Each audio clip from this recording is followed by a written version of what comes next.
नमस्कार, good evening, शुभ संध्या। मैं Lokendra Jain, hetero health care की तरफ से आप सभी दर्शकों का एंकाइलोजिंग स्पॉन्डिलाइटिस अवेयरनेस कार्यक्रम में स्वागत करता हूं। आज हमें नागपुर के सुप्रसिद्ध गठिया रोग विशेषज्ञों के द्वारा एंकाइलोजिंग स्पॉन्डिलाइटिस के बारे में जानकारी दी जाएगी। डॉक्टर सौरभ चांदे सर हमें एंकाइलोजिंग स्पॉन्डिलाइटिस क्या होता है, इसे किस तरह पहचाना जाता है, इसके बारे में हमें जानकारी देंगे। डॉक्टर तन्मय गांधी सर के द्वारा हमें एंकाइलोजिंग स्पॉन्डिलाइटिस के लक्षण के बारे में जानकारी दी जाएगी। डॉक्टर आकाश पुणे सर के द्वारा हमें एंकाइलोजिंग स्पॉन्डिलाइटिस के इलाज के बारे में जानकारी दी जाएगी। मैं आप सभी दर्शकों से अनुरोध करता हूं, अगर आप कोई भी प्रश्न पूछना चाहते हैं तो आप कमेंट बॉक्स में आपका प्रश्न लिखकर भेज सकते हैं। कार्यक्रम के अंत में आपके सभी प्रश्नों का उत्तर दिया जाएगा। तो हम लोग प्रोग्राम की शुरुआत करते हैं डॉक्टर सौरभ चांदे सर के पहले टॉक से। सर कंसल्टेंट रूमेटोलॉजिस्ट है, centre for arthritis and autoimmune disease, Ramdaspeth, Nagpur में। सर ने अपना MD medicine Gandhi medical college Bhopal से कंप्लीट किया है। उसके बाद डॉक्टर सौरभ चांदे सर ने पोस्ट डॉक्टरल फेलोशिप किया है advance arthritis and rheumatism and autoimmunity में Christian medical college CMC Vellore से। डॉक्टर सौरभ चांदे सर के द्वारा हमें एंकाइलोजिंग स्पॉन्डिलाइटिस क्या होता है, इसे किस तरह पहचाने के ऊपर जानकारी दी जाएगी। मैं डॉक्टर सौरभ चांदे सर को आमंत्रित करता हूं। Sir please.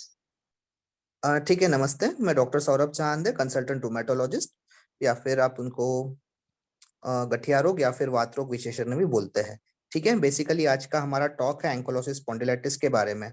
ठीक है, एंकोलोसिस स्पॉन्डिलाइटिस जैसे नाम बताता है कि एंकोलोसिस मतलब फ्यूज होना, मतलब एक दूसरे से कोई भी चीज जो रहती है वो जुड़ जाती है, तो इसके लिए उसको बोलते हैं एंकोलोसिंग। और स्पॉन्डिलाइटिस मतलब स्पॉन्डिलोआइटिस, आइटिस मतलब इन्फ्लेमेशन, स्पॉन्डिलाइटिस मतलब कि जो चीजें अपनी रीढ़ की जो हड्डी होती है उनके जो वर्टिब्रेज होते हैं अलग अलग, ठीक है, जो गर्दन से लेके कमर तक के नीचे रहता है, उसका इन्फ्लेमेशन, मतलब आपके जॉइंट्स, रीढ़ के हड्डी का इन्फ्लेमेशन।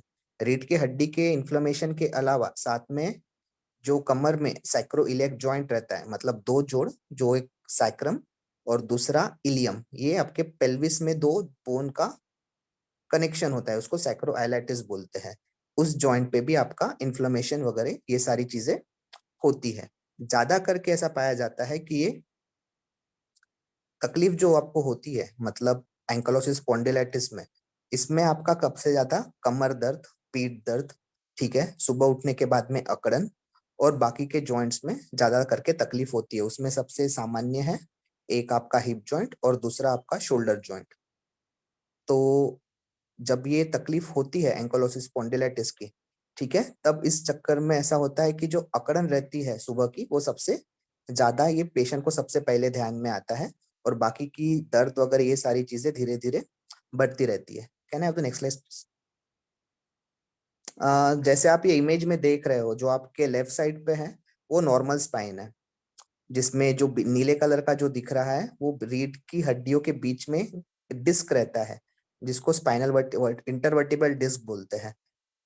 और बाकी के जो ग्रे कलर का है उसको अपन वर्टिब्रेस बोलते हैं। जो सेकंड इमेज है, जो बीच की इमेज है, उसमें आप ये देखोगे कि जो लाल कलर के जो निशान है वो आपके डिस्क के आजू बाजू है, ठीक है। इसलिए जब आपका एंकाइलोसिस स्पॉन्डिलाइटिस होता है या फिर जब अर्ली स्टेज होते हैं, तब इसमें इन्फ्लेमेशन चलता है या फिर वहां पे एक्टिविटी ज्यादा चलता है।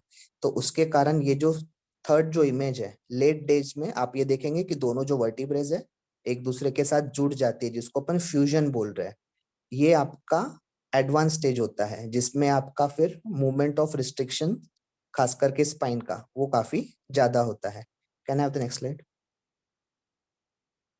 ठीक है, इस अभी एंकाइलोसिस स्पॉन्डिलाइटिस, जैसे आपने रुमेटॉइड आर्थराइटिस के बारे में सुना होगा, वैसे ही एंकाइलोसिस स्पॉन्डिलाइटिस रहता है। ये ज्यादा करके जिन लोगों में तकलीफ होती है वो काफी यंग मेल्स रहते हैं।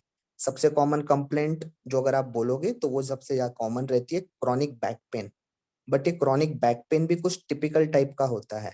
उसमें ऐसा रहता है कि आपका सुबह की अकड़न ज्यादा रहती है, काम करने में थकावट ज्यादा लगती है, आपकी दर्द के कारण नींद खुलती है और एक्सरसाइज वगैरह करने के बाद में उसमें इम्प्रूवमेंट आता है।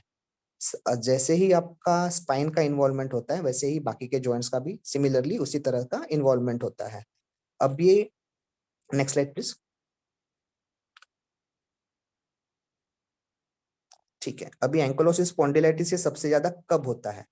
जहां तक जितने स्टडीज वगैरह पाए गए हैं उसमें ऐसा है कि लेस देन 45 ईयर्स लोगों में ऑलमोस्ट 90% लोगों में ये दिक्कत होती है। मतलब जितने भी पेशेंट रहेंगे उसमें से 90% लोग ऐसे रहेंगे जिनका एज लेस देन 45 है, एंड लगभग 15 से 20% लोग ऐसे भी रहेंगे जिनकी उम्र 16 साल के नीचे होता है।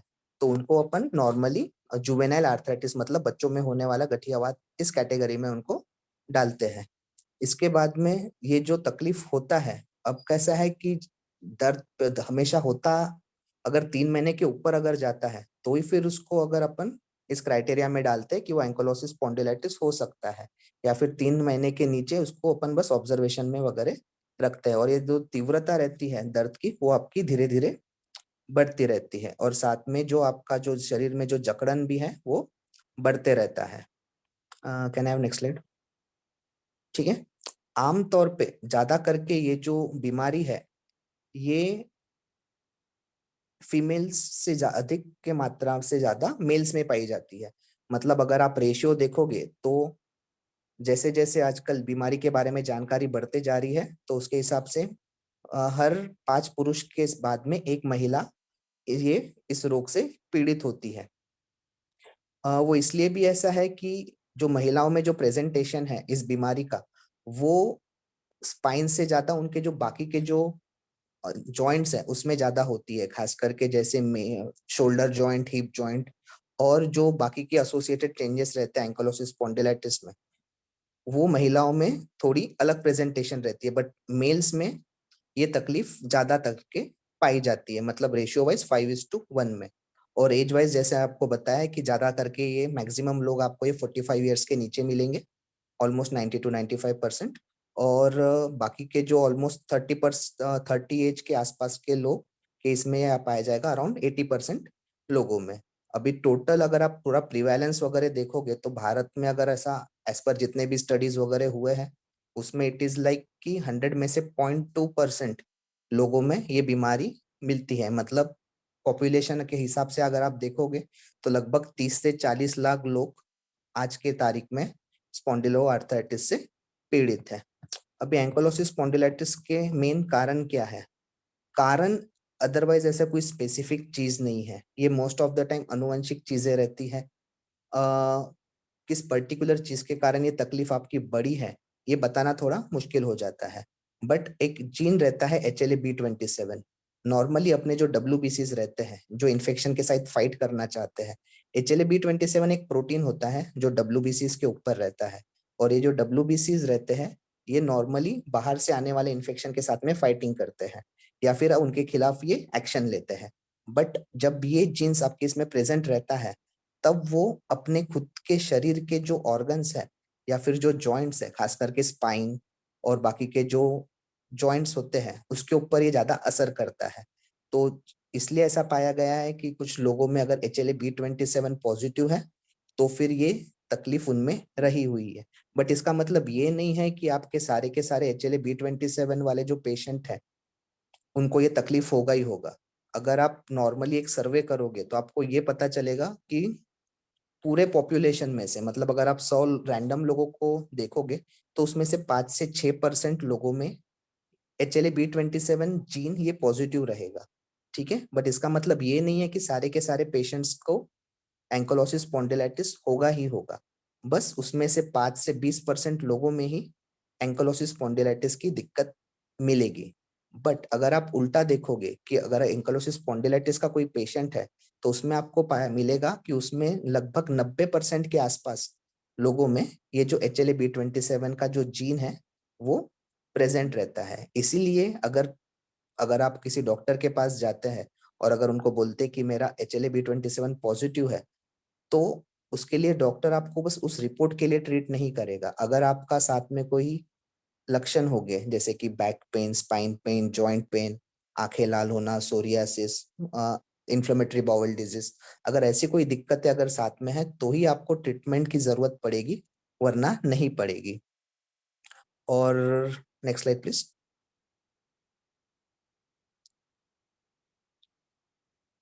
ठीक है, तो इस स्लाइड में भी बेसिकली वही चीजें बताई है कि आपका अगर स्पॉन्डिलाइटिस है तो इसमें बेसिकली आपके इम्यून सिस्टम में दिक्कत आती है, जिसके कारण आपके सारे हड्डियों या फिर मांसपेशियों के ऊपर दिक्कत आएगी और उसके कारण आपको अलग अलग तरीके के तकलीफें होगी। ठीक है, इसमें एक चीज ये है कि इन्फ्लेमेशन होता है। इन्फ्लेमेशन मतलब कुछ ना कुछ एक्स्ट्रा एक्टिविटी चलता है, तब इसमें सेकेंडरी जो साइड इफेक्ट्स है वो भी होने के काफी ज्यादा चांसेस रहते हैं, जैसे कि हार्ट के ऊपर दिक्कत आना, हार्ट अटैक की संभावना, हड्डियां कमजोर होना, ऑस्टियोपोरोसिस जिसको अपन बोलते हैं। तो ये सारे रिस्क फैक्टर्स आपके बढ़ जाते हैं। और इसके हिसाब से आपका एंकाइलोसिस स्पॉन्डिलाइटिस का एक नॉर्मल ओवरव्यू ये रहा हुआ है। अब हम हमारी दूसरी टॉक के ऊपर बढ़ रहे हैं। हमारी दूसरी टॉक के स्पीकर हैं डॉक्टर तन्मय गांधी सर। तन्मय गांधी सर नागपुर में consultant rheumatologist and clinical immunologist है। सर अपना एमबीबीएस कंप्लीट करने के बाद उन्होंने जनरल मेडिसिन में पोस्ट ग्रेजुएट एमडी किया है। सर ने एमडी मेडिसिन की परीक्षा में उत्कृष्टता के लिए उन्होंने 7 स्वर्ण पदक से सम्मानित किया गया है। सर ने इसके बाद मणिपाल अस्पताल बेंगलोर में रूमेटोलॉजी एवं क्लिनिकल इम्यूनोलॉजी की शाखा में अपनी सुपर स्पेशलाइजेशन पूरी की है, जहां उन्होंने डॉक्टर धर्मानंद सर एवं डॉक्टर रमेश जोइस सर के मार्गदर्शन में 2 साल से अधिक समय तक काम किया है। सर अभी प्रेजेंटली रामदास पेट में कंसल्टेंट रूमेटोलॉजिस्ट एवं क्लिनिकल इम्यूनोलॉजिस्ट के रूप में अपनी सेवाएं दे रहे हैं एवं नागपुर के विभिन्न मल्टी स्पेशलिटी केंद्रों से भी सर जुड़े हैं। तो मैं डॉक्टर तन्मय गांधी सर को आमंत्रित करता हूं। Sir please. धन्यवाद लोकेंद्र जी। आप सभी जो हमारे साथ जुड़े हैं उनको नमस्कार। डॉक्टर सौरभ चांदे ने जैसे बताया था, हम उसी टॉपिक को थोड़ा आगे बढ़ाते हैं। तो हम अब थोड़ा डिटेल में जानते हैं कि इन एंकाइलोजिंग स्पॉन्डिलाइटिस, ये बीमारी, इसके लक्षण क्या होते हैं। तो इसके मुख्य लक्षण का ऐसा होता है कि रीढ़ और कूल्हे की हड्डियों में भारी दर्द, जो हमारी रीढ़ की हड्डी होती है, कूल्हा जिसे पुट्टा भी कहा जाता है, जो या फिर इंग्लिश में लोअर बैक बोलते हैं, तो उसमें दर्द महसूस होगा आपको। अगर यह शिकायत आपको 3 महीने से ज्यादा है तो इसे क्रॉनिक बैक पेन कहा जाता है। तो इसके बारे में आपको जानना जरूरी होगा कि अगर ये 3 महीने से ज्यादा है तो ये एंकाइलोजिंग स्पॉन्डिलाइटिस की तरफ भी जा सकता है। और सुबह उठने पर इन जगहों में कड़कपन एवं जकड़न का रहना, अगर ये जकड़न आपको करीबन 1 घंटे से ज्यादा तक है तो ये भी एक लक्षण हो सकता है एंकाइलोजिंग स्पॉन्डिलाइटिस का। रीढ़ की गतिशीलता में कमी, मतलब हमारी जो स्टिफनेस, बॉडी में अगर स्टिफनेस आ जाती है, रीढ़ की हड्डी में स्टिफनेस आ जाती है तो उसकी मूवमेंट में तकलीफ होती है। और यह तकलीफ सिर्फ एक्सरसाइज या कुछ काम करने से ही जाती है। तो ये काफी टिपिकल है एंकाइलोजिंग स्पॉन्डिलाइटिस पेशेंट्स में। फिर बिस्तर में करवट लेने में तकलीफ होना, रात में जब आप सोते हैं तो एक करवट से दूसरी करवट लेने में तकलीफ होती है, आपकी नींद खुल जाती हो, तो ये भी एक इशारा हो सकता है कि एंकाइलोजिंग स्पॉन्डिलाइटिस या स्पॉन्डिलोआर्थोपैथी हो। बाकी अन्य जोड़ों में दर्द और सूजन का भी हो सकता है, जैसे पैरों के बड़े जोड़ होते हैं, एंकल है, आपका घुटना है, इनमें दर्द एवं सूजन आ सकती है। इसी के साथ साथ जब दर्द और सूजन ज्यादा होती है तो कमजोरी, बुखार एवं वजन भी घट सकता है, क्योंकि हमारी खाने की इच्छा शक्ति कम हो जाती है जब बॉडी के अंदरूनी सूजन होती है। तो इसका भी हमको ख्याल रखना चाहिए। अगर ये सब लक्षण आप में है तो हमें काफी ध्यान से आगे बढ़ना चाहिए और हमारे रूमेटोलॉजिस्ट या आपके फिजिशियन डॉक्टर से तुरंत संपर्क करना चाहिए। इसी के साथ साथ एंकाइलोजिंग स्पॉन्डिलाइटिस में हम इसे मतलब गठिया रोग से कैसे अलग करते हैं। तो इसमें हमारे जो प्लांटर फेशियाटिस जो होता है, जहां हमारी जो मसल्स है बोन से जुड़ती है, उन्हें हम इंग्लिश में एंथेसिस बोलते हैं। तो एंथेसाइटिस मतलब उस कनेक्शन में सूजन का आना और दर्द का होना, ये भी एक एंकाइलोजिंग स्पॉन्डिलाइटिस का लक्षण है। तो इसमें आपकी एड़ी में दर्द हो सकता है, सुबह उठते से ही आप जब पैर रखते हैं जमीन पे तब आपको दर्द हो सकता है, चलने में दिक्कत हो सकती है। तो ये भी एक अर्ली साइन हो सकता है स्पॉन्डिलाइटिस का। तो ये तो हो गया हमारे जोड़ों के अलावा और क्या हो सकता है, तो हम ये जानेंगे अभी। अन्य और समस्याएं जो इसके साथ जुड़ी हुई है, तो आंख के हिस्से की सूजन, इसे हम आयराइटिस या यूवियाटिस कहा जाता है।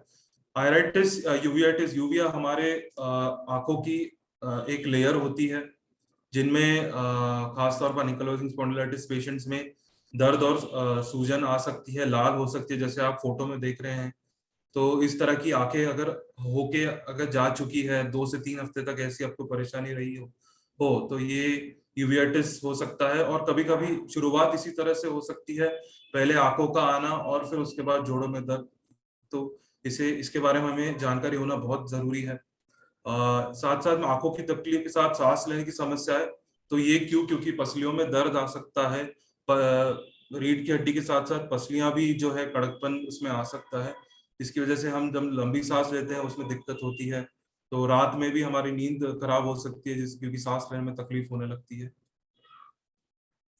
तो अगर इन लक्षणों को हम लंबे समय तक नजरअंदाज करें तो फिर क्या जटिलताएं या कॉम्प्लिकेशंस हो सकती हैं। तो आप सबसे पहला जो फोटो देख रहे हैं, इसमें रीढ़ की हड्डी आगे की ओर वक्रता है, मतलब काइफोसिस। जैसे फोटो में देख रहे हैं आप, तो पूरा पोस्चर बदल जाता है। अगर हमें ट्रीटमेंट नहीं ली और लंबे समय तक इसे इग्नोर किया तो हमारी स्थिति ऐसी ही कुछ हो सकती है। पुराने जमाने में ट्रीटमेंट ना होने की वजह से काफी लोगों को ये दिक्कत होती थी और ऐसे ही उनकी रीढ़ की हड्डी हो जाती थी, जैसे आप फोटो में देख रहे हैं।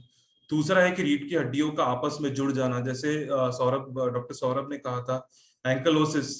तो जब हमारी पूरी रीढ़ की हड्डी अगर जुड़ जाती है तो उसे हम बाम्बू स्पाइन कहते हैं। जैसे आप एक्सरे में देख रहे हैं, बाम्बू मतलब बांस की तरह दिखने वाला हमारा रीढ़ की हड्डी, तो बिल्कुल उसी की तरह दिखती है एक्सरे में। तीसरा हमने बात की यूवियाटिस के बारे में, तो ये परमानेंट मतलब विजन लॉस, मतलब दिखाई देने में दिक्कत होना या धुंधला दिखना, ये भी हो सकता है। इसलिए हमें इन्हीं सबको नजर रखते हुए जल्द से जल्द ट्रीटमेंट एवं डायग्नोसिस कराना बहुत जरूरी है। इसके अलावा जोड़ के अलावा और भी अन्य कई अंगों पर इसका असर होता है, जैसे ऑस्टियोपोरोसिस, जिसमें हड्डियों की क्षति हो जाती है। ये एंकिलोजिंग स्पॉन्डिलाइटिस पेशेंट में जल्दी होने की आशंका होती है क्योंकि लगातार सूजन होने की वजह से बोन्स हमारे डैमेज हो सकते हैं। जब एंकिलोजिंग स्पॉन्डिलाइटिस लंबे समय तक चलता है तो हृदय रोग भी हो सकता है, जिसमें सबसे ज्यादा कॉमन जो है, जो हृदय की गति पर असर पड़ता है, जिसे हम हार्ट ब्लॉक कहते हैं। हमारी हृदय की गति धीमी हो जाती है। एयोर्टिक रिगर्गिटेशन, मतलब जो हमारी मोटी नस होती है हृदय की, उसमें गड़बड़ होना, जिसकी वजह से हार्ट फेल भी हो सकता है। और कार्डियोमायोपैथी, मतलब जो हमारी हार्ट की मसल होती है उसमें भी क्षति हो सकती है, उस वजह से हमारा हार्ट फेल हो सकता है। सीने में दर्द जो श्वास को प्रभावित करता है, जैसे हमने बताया कि ये पसली में भी दर्द करता है, तो हमारी सांस लेने की क्षमता कम हो जाती है और ऑक्सीजन की कमी भी हो सकती है अगर ट्रीटमेंट लंबे समय तक ना लिया जाए। कौड़ा इक्वाइना सिंड्रोम, ये कम लोगों में मिलता है, बट अगर हमने इसे नजरअंदाज किया तो हमारे जो पैर हैं उनमें सेंसेशन जा सकता है, पेशाब जाने में तकलीफ हो सकती है। तो ये है कॉम्प्लिकेशंस। तो इसका निदान कैसे किया जा सकता है, मतलब डायग्नोसिस कैसे हो। तो सबसे जरूरी तो है क्लिनिकल एग्जामिनेशन। जब आप डॉक्टर के पास जाते हैं, आप आपकी तकलीफ बताते हैं और जैसे जैसे लक्षण हमने बताए, अगर वो लक्षण आप में हैं तो उसे कंफर्म करने के लिए हम आगे बढ़ते हैं। उसके लिए हमें इमेजिंग लगती है। सबसे पहले हम एक्सरे करते हैं। एक्सरे में अगर हमें जो आखिरी जोड़ होता है मनके का, जिसे हम साइक्रोइलियक जॉइंट बोलते हैं, अगर उसमें डैमेज है तो एक्सरे में दिख जाता है। अगर वह नहीं दिखता है तो हम एमआरआई भी कर सकते हैं। एमआरआई हमें और अच्छी जानकारी देता है, मतलब जब ये शुरुआती इस तौर पे होता है तब एमआरआई में हमको काफी चेंजेस देखने मिलते हैं। तो एमआरआई की इम्पोर्टेंस भी काफी होती है। इसके अलावा रक्त परीक्षण, जैसे डॉक्टर सौरभ ने कहा कि HLA-B27 नामक टेस्ट जो होती है, जो अनुवांशिकता के बारे में बताती है। तो काफी लोगों के सवाल आ रहे हैं कि HLA-B27 मतलब ये अनुवांशिक है जी, बिल्कुल ये अनुवांशिक हो सकता है, पर जरूरी नहीं है कि अगर आपके किसी परिजन को है तो आप में हो। इसका चांस करीबन 8 से 10% ही है, पर फिर भी हमें सतर्क रहना आवश्यक है। तो इन लक्षण और निदान के बारे में इतनी जानकारी काफी है। आप मतलब पेशेंट एजुकेशन के हिसाब से अधिक जानकारी के लिए आप जरूर, अगर आप कोई भी सवाल हो तो अपने रोमेटोलॉजिस्ट से तुरंत संपर्क करना चाहिए। सो ये पार्ट जो है डॉक्टर आकाश कुनी की तरफ से बताया जाने वाला था, पर किसी कारणवश वो हमारे साथ नहीं है आज। तो ट्रीटमेंट, इसका इलाज संभव है या नहीं, इसकी जानकारी भी मैं ही दूंगा आपको। तो आगे बढ़ते हैं। तो आप सभी के सवाल है कि इसका उपचार संभव है या नहीं। तो उपचार इस पर निर्भर करता है कि आपकी स्थिति कितनी तीव्र है, मतलब सीवियरिटी कितनी है। अगर ये एक्टिव है और मतलब आपको दर्द है, जकड़न है, जो भी लक्षण हमने बताया, अगर ये सब आप में है तो जरूर अगर आप जल्दी से जल्दी अपने डॉक्टर के पास आते हैं तो इसका इलाज हो सकता है। पर अगर आप काफी सालों बाद अगर आ रहे हैं, दर्द सहन करते करते हमने समय निकाल दिया है और डैमेज ऑलरेडी हो चुका है, जैसे हमने बाम्बू स्पाइन बताया था, तो उसमें हम केवल दर्द के लिए काम कर सकते हैं, पर जो डैमेज हो सकता है उसे हम वापस मतलब पूरा नई तरीके से नहीं कर सकते हैं। तो उपचार का लक्ष्य लक्षणों को खासकर दर्द को दूर करना होता है और आपकी सामान्य गतिविधियों को नॉर्मल तरीके से करने में मदद करना हमारा एम होता है। व्यायाम उपचार का एक महत्वपूर्ण हिस्सा होता है, जिसे हम फिजियोथेरेपी कहते हैं। तो कुछ लोग व्यायाम करने का सबसे अच्छा तरीका जानने के लिए फिजियोथेरेपिस्ट से भी मिलते हैं। तो जी हाँ, बिल्कुल, फिजियोथेरेपिस्ट आपको बहुत अच्छी सलाह दे सकते हैं कि एक्सरसाइज कैसे करें और किस तरीके से करें। इसमें कुछ स्पेसिफिक टाइप की एक्सरसाइजेज होती हैं जो आप घर पे खुद से कर सकते हैं। ये जरूरी नहीं कि आपको फिजियोथेरेपिस्ट के पास रोज जाना पड़े, पर एक बार अगर आप सीख ले तो घर पर रेगुलर में आप करेंगे तो काफी इससे बेनिफिट मिलता है लॉन्ग टर्म के लिए। और मांसपेशियों को मजबूत करना हमारा एम होता है, क्योंकि जॉइंट में जो डैमेज हो चुका है तो उस पे प्रेशर और लोड कम करने के लिए हमारी मांसपेशियां स्ट्रांग होनी चाहिए। तो उस हिसाब से भी हमें एक्सरसाइज सीखना बहुत जरूरी होती है। आपके आसन पर विशेष रूप से ध्यान देना है, मतलब पोस्चर, जब आप जैसे किस तरीके से आप बैठ रहे हैं, किस तरीके से आप खड़े हो रहे हैं, उस पर ध्यान देना बहुत जरूरी है। हमें आदत होती है कंधे झुका के बैठने की, तो हमें वॉलंटरीली मतलब सोच के हमारा जो पोस्चर है वो ठीक करना चाहिए। तो ये भी, इसकी जानकारी भी फिजियोथेरेपिस्ट द्वारा दी जाती है। विशेष व्यायाम में सूर्य नमस्कार, योगा और स्विमिंग इसके लिए काफी लाभकारी होते हैं। स्विमिंग इसलिए क्योंकि इसमें हमारे वजन का जो है जोर नहीं होता है। पानी हमारा वजन पानी में हमारा वजन कम होता है, तो एक्सरसाइज करने में आसानी होती है। तो तैराकी जैसे स्विमिंग काफी अच्छा होता है एंकिलोजिंग स्पॉन्डिलाइटिस के लिए। तो हम अब ट्रीटमेंट मतलब मेडिकल ट्रीटमेंट की ओर जाएंगे। हमने एक्सरसाइज के बारे में बात कर ली। सबसे पहले होता है एनएसएड, मतलब non steroidal anti inflammatory drugs, जिसे हम आमतौर पर पेन किलर के नाम से जानते हैं। तो ये दवाएं दर्द और जकड़न दूर करने में मदद करती हैं। इनमें कई सारी दवाएं आती हैं। अलग अलग पेशेंट को हम अलग अलग कॉम्बिनेशन या फिर अलग अलग मेडिसिन देते हैं, जो उन्हें सूट होती है वो हम लंबे समय तक देते हैं। अगर हम गाइडलाइंस की तौर पे जाएं तो कहा जाता है कि आप 6 महीने तक के पेन किलर दे सकते हैं। और अगर आप पेन किलर से आपको आराम है तो हम धीरे धीरे उसे बंद कर सकते हैं। पर इतने लंबे समय तक हम भी नहीं चाहते कि पेशेंट पेन किलर ले। तो इसमें अन्य दवाइयों का रोल आता है, जिसे हम कैसे कहते हैं इम्यूनोथेरेपी या इम्यूनोमॉड्यूलेटर्स। इसमें सल्फासालाजिन और मीथोट्रेक्सेट और अन्य कई दवाइयां आती है, जैसे लेफ्लेनामाइड हो गया, इग्योराटिमाड हो गया। तो ये दवाएं जो है जो स्वप्रतीक्षित रोग हम जिसे कहते हैं, हमारे ऑटो इम्यून सिस्टम से आने वाली बीमारी है। तो ये जो दवाइयों को काम होता है कि जिस प्रणाली से ये डैमेज हो रहा है उसे दबा के रखें, उसे मतलब बंद रखें। तो ये दवा उसमें मदद करती है। इसी में बायोलॉजिकल इंजेक्शंस एक नया क्लास आया है ड्रग्स का, करीबन 10-15 साल से। हालांकि ये इसकी कॉस्ट थोड़ी ज्यादा रहती है, पर डेफिनेटली सबसे इफेक्टिव ट्रीटमेंट है। अगर आप यूएस यूके जैसे देशों में जाते हैं तो सबसे पहले आपको यही एडवाइस किया जाता है। और इनके रिजल्ट काफी अच्छे होते हैं। ये जल्दी काम करते हैं, 1 हफ्ते में इनका असर शुरू हो जाता है, जो कि हम कंपेयर करेंगे दवाइयों से, उन्हें कम से कम 1.5 से 2 महीना लग जाता है, तो तब तक हमें पेन किलर देना आवश्यक होता है।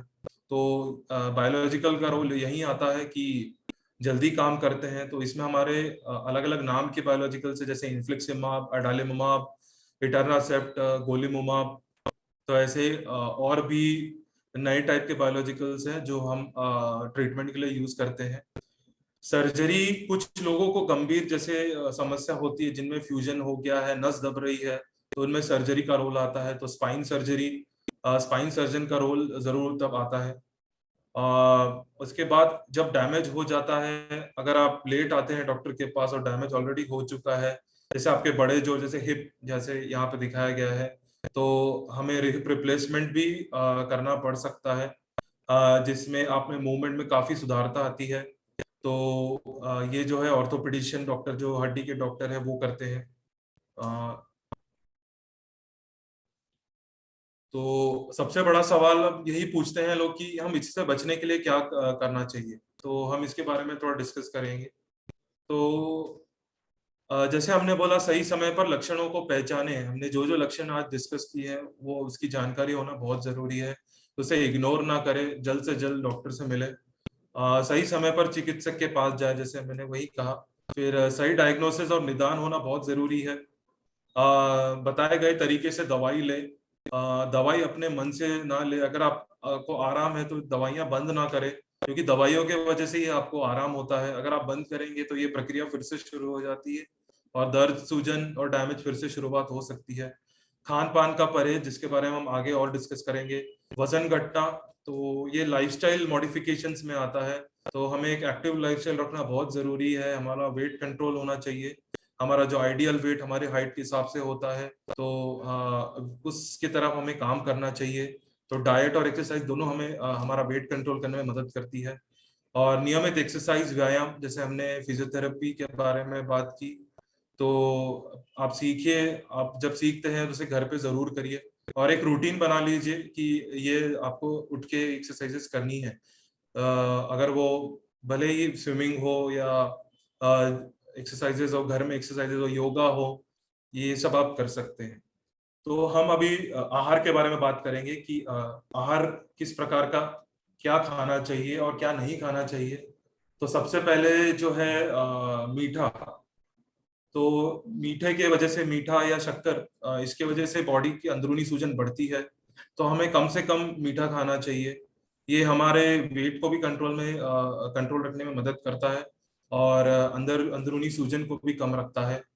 तो जो भी मिठाइयाँ हो गई या फिर जो मीठे पदार्थ होते हैं, तो उन्हें अवॉइड करिए।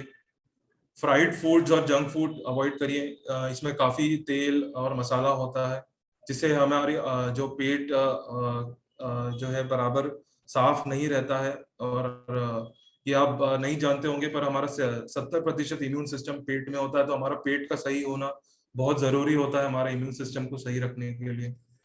रेड मीट जो बोलते हैं, जैसे मटन हो गया, तो इसे हमें अवॉइड करना चाहिए। यह भी खाने से बॉडी में सूजन बढ़ती है। शराब का सेवन नहीं करना चाहिए, ये भी अंदरूनी सूजन बढ़ाता है। अगर आप करते हैं तो उसे कम करने की कोशिश करिए या बंद करिए। और प्रोसेस फूड या मैदा, इसे ब्रेड हो गया या मैदे के जो भी प्रोडक्ट्स हैं, हमें अवॉइड करने चाहिए। ज्यादा से ज्यादा आप ज्वार, बाजरा, ऐसी चीजें खाने की कोशिश करिए। रोटी, चावल आप बिल्कुल खा सकते हैं, बट इसका भी प्रमाण सही होना चाहिए। ज्यादा प्रमाण में खाने में तकलीफ हो सकती है। और वही बाहर का खाना, जंक फूड हमें अवॉइड करना चाहिए। और क्या खाएं, तो ये काफी कॉमन सवाल होता है कि हम क्या खाने से अवॉइड कर सकते हैं। तो हमने पहले ही कहा कि हरी सब्जी जितनी हो सकती है आप खाइए। ऐसा नहीं है कि आप ये नहीं खा सकते, बैगन नहीं खा सकते, आलू नहीं खा सकते, आप सारी सब्जियों का सेवन कर सकते हैं। ग्रीन टी काफी अच्छी होती है हमारे बॉडी की सूजन कम करने के लिए, तो ये हमारे पेट को भी सही रखती है और सूजन को भी कम रखती है। ड्राई फ्रूट्स का सेवन कर सकते हैं, जैसे पिस्ता हो गया, वॉलनट हो गया, मतलब अखरोट हो गया, बादाम। तो मुट्ठी भर बादाम अगर आप डेली लेते हैं तो आपको omega 3 and omega 6 fatty acid जो बॉडी के लिए अच्छा होता है वो आपको मिलता है, और जो सूजन कम करने में मदद करता है। लहसुन या गार्लिक, इसका सेवन भी काफी स्टडीज में बताया गया है कि ये सूजन कम करने में मदद करता है, साथ साथ में आपके हृदय के लिए भी अच्छा होता है। चेरी, जो आपको फोटो में दिख रहा है, चेरी के सेवन से भी कहा जाता है कि सूजन कम होती है। दूध के प्रोडक्ट्स जिससे प्रोटीन मिलता है हमें, तो प्रोटीन का सेवन भी हमें करना चाहिए। पनीर से मिलता है, सोया से मिलता है, चीज से मिलता है, पर इसका कम प्रमाण में, पर जरूर सेवन हम जरूर कर सकते हैं। ऑलिव ऑयल, जो भी आप खाना बनाते हैं या सलाद बनाते हैं तो उसमें ऑलिव ऑयल डाल के का सेवन जरूर कर सकते हैं। और जो हमारे अंकुरित चना, मूंग मोट जो होता है उसका सेवन हम कर सकते हैं। और फल फ्रूट जरूर खा सकते हैं, केवल फ्रूट जूसेस का सेवन ना करें, उसमें काफी शुगर होती है। तो आप रॉ फ्रूट जो है, फ्रूट्स में भी कोई परहेज नहीं है, आप सारे फ्रूट्स खा सकते हैं। और हल्दी भी आपके लिए अच्छी होती है। हमारे भारतीय खाने में हल्दी तो डलती है, तो हल्दी का सेवन आप दूध में भी कर सकते हैं और खाने में तो करते ही हैं, तो वो आप शुरू रख सकते हैं। सौंठ, जिसे हम मतलब जिंजर पाउडर कहते हैं, या अदरक, इसका भी सेवन हम जरूर कर सकते हैं, ये भी हमें मदद करता है। तो इसे ओवरऑल हम एंटी इन्फ्लेमेटरी फूड्स बोलते हैं, मतलब जो बॉडी की सूजन को कम करता है। तो इस फोटो में आपको जितने भी पदार्थ दिख रहे हैं, आपका सेवन बेझिझक कर सकते हैं। तो यह रही हमारी जानकारी। मैं जानता हूँ आपके काफी सवाल है इस बारे में, तो हम एक एक करके आपके सवालों के प्रश्न देने की कोशिश करेंगे। सर, मैंने आपको सारे क्वेश्चंस आपके व्हाट्सएप नंबर पे शेयर किए हैं जो ऑडियंस के जी चैट बॉक्स में आए थे। जी। तो हमारे प्रेजेंटेशन की शुरुआत में कुछ सवाल थे, तो मैं चाहूंगा कि डॉक्टर सौरभ चांदे इन सवालों का उत्तर दें। सर, क्या आप लाइव है? हेलो। जी सर। हाँ तो तन्मय सर, सर। कुछ सवाल है, 2-3 सवाल है, मैं आपसे हाँ पूछना सर। चाहूँ। मिस्टर सौरभ व्यास पूछ रहे हैं कि उनके फादर को एंकाइलोजिंग स्पॉन्डिलाइटिस है, तो क्या ये उनके दूसरे फैमिली मेंबर्स में भी इसका असर आ सकता है? क्या ये जेनेटिक है? Okay fine. ठीक है, ये आपके फैमिली में आने का मतलब अगर आपके पिताजी को है तो आप में आने का 50% चांस है, क्योंकि एक जीन आपके तरफ से आएगा, आप एक जीन आपके मदर की तरफ से आएगा, तो एटलीस्ट 50% चांस है कि आपको ये जीन आपके बॉडी में रहे। बट इस आपके अंदर जीन है इसका मतलब ये नहीं कि आपको तकलीफ होगी ही होगी, खास करके एंकाइलोसिस स्पॉन्डिलिटिस की। आप में अगर अनुमान पकड़े तो 5 से 20% चांस है जिस जो आपको ये दिक्कत हो सकती है, वरना आप निश्चिंत रहिए कि आपको उसके लिए कुछ ट्रीटमेंट वगैरह लेने का जरूरत है अगर आपके अंदर जीन्स पॉजिटिव है तो भी। सबसे इम्पोर्टेंट वही है कि क्लिनिकल एग्जामिनेशन और हिस्ट्री अगर आपकी बताती है कि लाइक आपको एंकोलोसिस स्पॉन्डिलाइटिस के सिम्टम्स है, जैसे अभी डॉक्टर तन्मय ने बताया था, तो ही आपको उसके लिए आगे इवेल्युएशन का जरूरत है, वरना नहीं।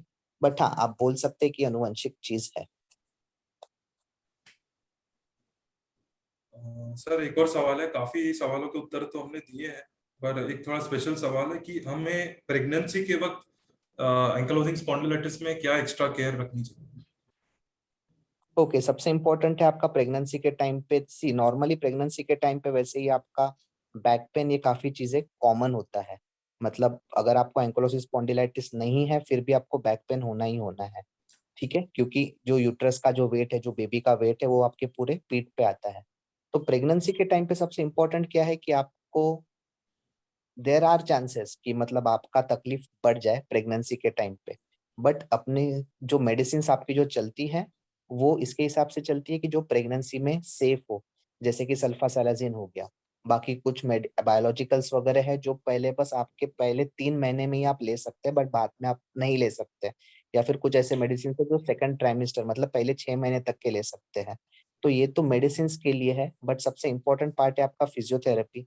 ठीक है, थोड़ा स्ट्रेस रिलीफ, क्योंकि pregnancy itself is a psychological phenomenon, तो उसमें कैसा है कि आपके इसमें स्ट्रेस वगैरह ये सारी चीजें कम रखना है। और सबसे इम्पोर्टेंट है फिजियोथेरेपी पार्ट, ठीक है। और जितना आप एक्सरसाइज वगैरह कर पाए, जितना आप बॉडी का मूवमेंट कर पाए, उतना आपके लिए बेटर रहता है। सर एक आखिरी सवाल है, स्टेरॉइड्स के बारे में काफी लोगों के मतलब डाउट्स हैं कि क्या स्टेरॉइड सेफ है और क्या इसमें आवश्यक होता है, तो इसके बारे में आप थोड़ा बता सकते हैं? स्टीरॉइड सेफ है, बट ये एक इंडिकेशन नहीं है, खास करके एंकोलोसिस स्पॉन्डिलाइटिस में। अगर आपका दर्द बहुत ही ज्यादा बढ़ जाता है, या फिर जैसे आपके घुटने में ज्यादा सूजन है, जो जैसे एंथीसियल पेन है, ठीक है, तो उसमें अगर फ्लेयर अप होता है तो आप एकदम शॉर्ट ड्यूरेशन के लिए दे सकते हैं, बट उसको अपन लॉन्ग टर्म पे कंटिन्यू नहीं रखते। ऑब्वियसली स्टीरॉइड्स के कंटिन्यूअस यूज पे ज्यादा साइड इफेक्ट होते हैं, तो वैसे भी उसको बस अपने को अवॉइड करना है। फ्लेयर्स के इसमें थोड़ा काम में आएगा, बट जो बेसलाइन ट्रीटमेंट है, एक तो वो आपके पेन किलर है जिसको अपन एनसेड्स बोलते हैं, या फिर बायोलॉजिकल्स, या फिर डीमार्ट्स। स्टीरॉइड्स एकदम इमरजेंसी में यूज होता है, बट अदरवाइज नहीं। तो बाकी जो सवाल हैं काफी लाइफस्टाइल से रिलेटेड हैं और क्या खाना चाहिए उसके बारे में भी है, तो उसके बारे में हम ऑलरेडी डिस्कस कर चुके हैं। और ये भी पूछा है कि क्या पूरा क्योर हो सकता है, तो अब इसके बारे में अगर आप थोड़ा बता सकते हैं तो बाकी आगे मैं बताऊंगा। जैसे आपने पहले ही बता दिया था कि पूरा हम्म। क्योर तो नहीं होगा, it's a controllable disease. Basically inflammation है, खुद के बॉडी के सेल्स में दिक्कत है। अपन खुद के बॉडी के सेल्स को पूरी तरह से जड़ से नहीं निकाल सकते, उनको बस दबा के रख सकते हैं। तो इसलिए हमेशा डॉक्टर जो वर्ड यूज करते हैं वो होता है कंट्रोल। मतलब ऐसा नहीं है कि लाइक आपका बीमारी जड़ से निकल जाएगा, आपका बीमारी अच्छा खासा कंट्रोल हो जाता है ताकि ये तकलीफ बढ़े ना। But control is the only thing, ऐसा नहीं है कि लाइक पूरा क्योर हो जाएगा। एंड जो एक बोलते हैं रेमिशन, रेमिशन मतलब आपका बीमारी कम से कम लेवल का तकलीफ आपको दे रहा है। टारगेट ये रहता है कि कम से कम उस स्टेज तक के आपका पेशेंट आए, और उसको अपन मेंटेनेंस फेज पे अपन उसको कंटिन्यू रख सकते हैं मेडिसिन से। तो सर यहीं पे हम हमारे सवालों का अंत करते हैं, क्योंकि काफी सवालों का उत्तर हम ऑलरेडी दे चुके हैं हमारे प्रेजेंटेशंस में, और आपने भी काफी विस्तार में बताया कि हम कैसे इसे कंट्रोलेबल है या नहीं, स्टेरॉइड्स का रोल जो है, और ये अनुवांशिक है या नहीं, क्योंकि काफी लोगों को चिंता होती है कि ये क्या हमें भी होगा। तो सर ने मुझे लगता है काफी सवालों के उत्तर दिए हैं और हमारे प्रेजेंटेशन में भी कवर हो चुका है। मैं जानता हूँ अब और भी सवाल हैं, पर इसे कवर करना मतलब मुश्किल होता है, तो भी हमने 90% सवालों के उत्तर दे चुके हैं। अगर आपको और भी कुछ सवाल है तो हमें हमसे आप कनेक्ट कर सकते हैं, आपके सवाल प्लीज छोड़िए और हम उसका उत्तर देने की बिल्कुल कोशिश करेंगे। धन्यवाद। Thank you thank very you very much. Much sir. Sir मैं सर्वप्रथम डॉक्टर सौरभ चांदे सर एवं डॉक्टर तन्मय गांधी सर का धन्यवाद देना चाहता हूं। सर आपने आज अपना अमूल्य समय दिया, जिसके लिए आप दोनों को धन्यवाद। एवं आपने सभी प्रश्नों का काफी सहजता एवं सरलता से उत्तर दिया। आज जो भी लोग हमारे साथ इस ऑनलाइन प्रोग्राम में जुड़े हैं, वो सभी दर्शक लाभान्वित हुए होंगे। एवं हम हेट्रो हेल्थ केयर की तरफ से आगे भी इस तरह के अवेयरनेस कार्यक्रम के माध्यम से आप सभी दर्शकों से जुड़ने का प्रयास करेंगे। धन्यवाद sir, thank you very much. Thank you.